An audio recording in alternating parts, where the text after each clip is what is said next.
Hi hello guys. இது என்னன்னு உங்களுக்கு ரொம்ப சந்தேகமாக இருக்கும். இந்த சந்தேகத்தை நம்ம இந்த வீடியோவில் தான் கிளியர் பண்ண போகிறோம். அப்படி இது என்னன்னு உங்களுக்கு முன்னாடியே இது தெரிஞ்சிருந்ததுன்னா ஒரு லைக்கை போடுங்க.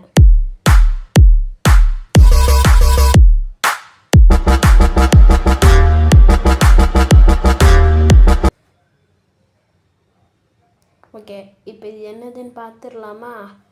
இன்றைக்கான டாபிக் என்னென்னா, நம்ம டெய்லியும் ஒரு டாபிக் போட்டிருக்கோம்.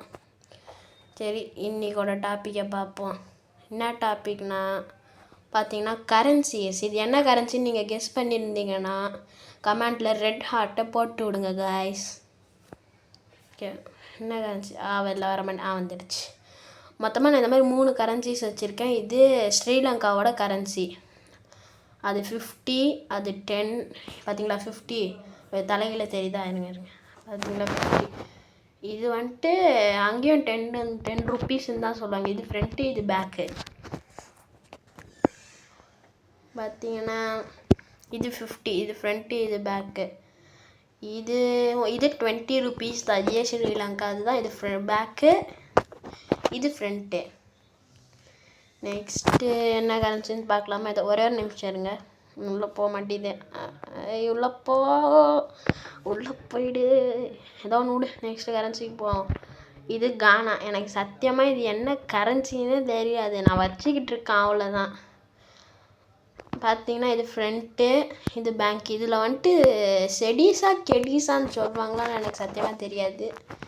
ஆனால் இது கானாவோடது. இங்கே 5 ரூபா, இங்கே 5 செடிஸ்னால் நம்மளுக்கு ஒரு 6 கிட்ட வரும்னு நினைக்கிறேன்.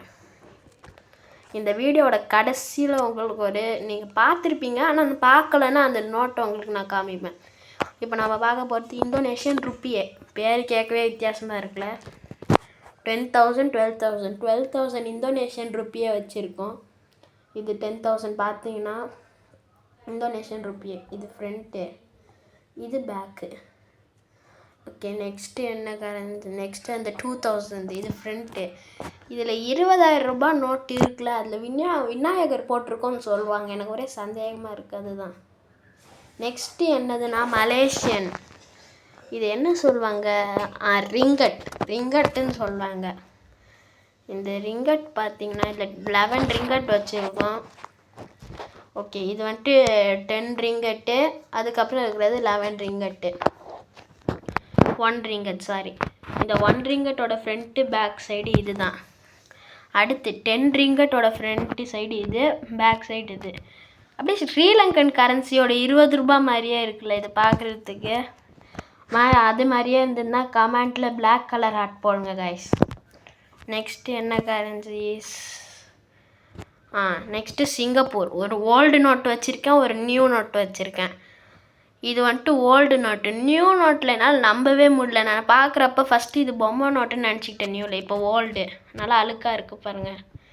இது ஃப்ரண்ட்டு, இது பேக்கு. நியூ நோட்டில் தான், ஆனால் என்னால் சத்தியமாக நம்பவே முடியல இது பொம்மையாக ரியலான்ட்டு. பார்த்தீங்கன்னா இங்கே கொஞ்சம் இந்த இடத்துல பார்த்தீங்கன்னா டிரான்ஸ்பரண்ட்டாக தெரியுது அந்த கரன்சிஸில். அப்புறம் அந்த சைடு ஒரு இடத்துல டிரான்ஸ்பரண்ட்டாக இருக்குது பாருங்கள். இந்த இடத்துலையும் டிரான்ஸ்பரண்ட்டாக தெரியுது. ஃப்ரண்ட்டு, இது பேக்கு. இது ரொம்ப புதுசு. அப்படியே நம்ம பொம்மை நோட்டில் நீங்கள் வாங்குவீங்கன்னா தெரிஞ்சிருக்கும். அதை தொடுறப்போ ஒரு மாதிரி வலுவலுப்பாக இருக்கும்ல, அதே மாதிரி தான் இந்த நோட்டம். நெக்ஸ்ட்டு இது தாய் பட்டா அப்படின்னு தான் நினைக்கிறேன். இந்த கரன்சியோட பேர் தாய்லாண்டு. இது இது ஃப்ரண்ட் சைடு அப்படியே சிங்கப்பூரை பார்த்து காப்பி அடிச்சிருப்பாங்க போல் தாய்லாந்து கரன்சியில். அதே மாதிரி டிரான்ஸ்பரண்ட்டாக தெரியுது. பார்த்தீங்கன்னா உங்களுக்கே தெரியும், அதே மாதிரி தான் டிரான்ஸ்பரண்ட்டாக இருக்குது. இது ஃப்ரண்ட்டு. அப்புறம் சரி அது ஓகே. இப்போ நெக்ஸ்ட்டு கரன்சிக்கு போகலாமா? நெக்ஸ்ட்டு என்ன கரன்சி? அதுக்கப்புறம் இருக்கிற கரன்சி அவங்க எல்லாருக்குமே மோஸ்ட்டாக தெரிஞ்சிருக்கும். இது என்ன கரன்சினா கட்டாரோடது. இங்கே 1னா நம்மளுக்கு 37. இதுக்கு என்ன சொல்லுவாங்கன்னு தெரில. என்னென்னமோ அரபிக்லலாம் எழுதியிருக்கு. அரபிக்கா என்ன லாங்குவேஜ்னு கூட தெரில. பின்னாடி இது, முன்னாடி பார்த்துருக்கீங்க. நெக்ஸ்ட்டு என்ன கரன்சி? எல்லாருமே கெஸ் பண்ண கரன்சி தான் இந்த நெக்ஸ்ட் ஒன் பார்த்தீங்கன்னா இதுதான் நம்மளோட யுனைடெட் ஸ்டேட்ஸ். ஹாய் மொத்த தட்டா. பார்த்தீங்கன்னா $1 இது ஃப்ரண்ட்டு, இது பேக்கு. இது ரொம்பவே இதுவான நோட்டுன்னு கேள்விப்பட்டேன். இதை நீங்கள் போட்டு பார்த்தீங்கன்னா கூட கூகுள்லேயே இதான் என் வேர்ல்ட்லேயே யூனிக்கான நோட். என்கிட்ட இருக்கிற கொஞ்சம் கரன்சியை தான் நான் இப்போ காமிக்கிறேன், மீதிலாம் என்கிட்ட கரன்சிஸ் இல்லை. இப்போ நம்ம காயின்ஸை பார்ப்போம், லாஸ்ட்டில் தான் அந்த சர்ப்ரைஸ் இருக்குது.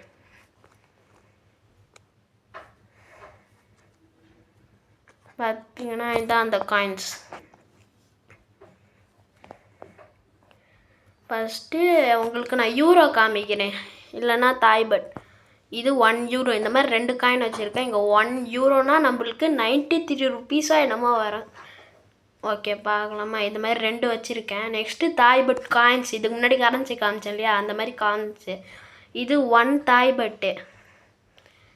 பார்க்கவே வித்தியாசமாக இருக்குது. இது ஃப்ரண்ட்டு பார்த்தீங்கன்னா அதே மாதிரியே ஏதோ குடத்து மேலே முளைப்பாரி வச்ச மாதிரியே இருக்குது பார்க்குறதுக்கு அதோட டிசைனு.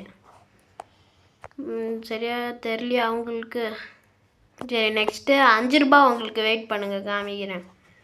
இது ₹1. இது நெக்ஸ்ட்டு 5 இது இருக்குது. இது 5. இது கொஞ்சம் நல்லா பெருசாக அதே மாதிரி தான் பார்த்தீங்களா, முளைப்பாரி மாதிரியே இருக்குது பார்க்குறதுக்கு. இது அதே மாதிரியே கொஞ்சம் பெருசாக இருக்கும் 5 இது தாய்பட். சரி அந்த கடைசி சர்ப்ரைஸ் என்னென்னா இந்தியன் ₹1 நோட்டு. இது ஆல்ரெடி நிறையா பேர் பார்த்துருப்பீங்க. ஆனால் உங்கள் தாத்தா பாட்டிக்கிட்டலாம் கேட்டு பாருங்கள், அவங்க சின்ன வயசுலலாம் இந்த நோட்லாம் அவ்வளோ நிறையா இந்த நோட்டில் தான் இருக்கும், நிறையா இந்த நோட்டு தான் இருக்கும். பார்த்தீங்களா, இது ஃப்ரண்ட்டு, இது பேக்கு. ரொம்ப பழைய நோட்டு, நல்லா தெரியும். சரி இப்போ என்கிட்ட ஒரு கொஸ்டின் கேட்குறேன். யார் யாரெல்லாம் இந்தியன் படம் பார்த்தீங்க? பிடிச்சிருந்ததுன்னா ஸ்மைலி எமோஜி போடுங்க, இல்லைன்னா அந்த ஆங்கிரி எமோஜை போட்டு விட்டுருங்க.